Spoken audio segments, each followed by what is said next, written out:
یک بوسه ز تو خواستم و شش دادی. شاگرد که بودی که چنین این استادی.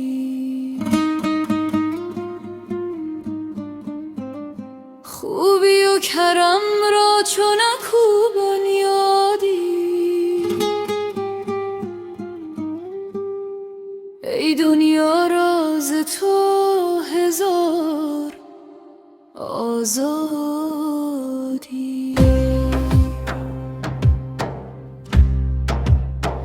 ای در دل من میل و تمنا همه تو، و اندر سر من مایه سودا همه تو. هرچند به روزگار در میگرم، امروز همه تویی و فردا همه تو. اشتیاقی که به دیدار تو دارد دل من، دل من دانند و من دانم و دل دان و من. خاک من گل شود و گل شکفد از گل من، تا ابد مهر تو بیرون نرود از دل من. دلبر و یار من تویی، رونق کار من تویی، باغ و بهار من تویی. بهر تو بود من، خواب شبم ربودایی، مونس من تو بودایی. درد تو هم نمودایی، غیر تو نیست سود من.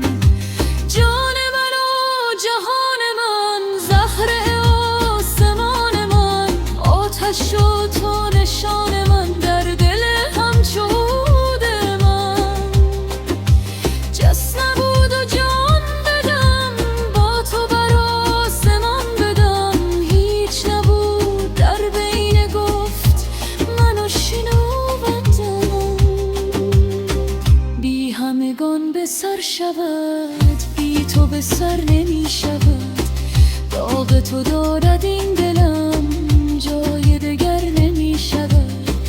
دیده عقل مست تو، چرخه پست تو، گوش طرب به دست تو.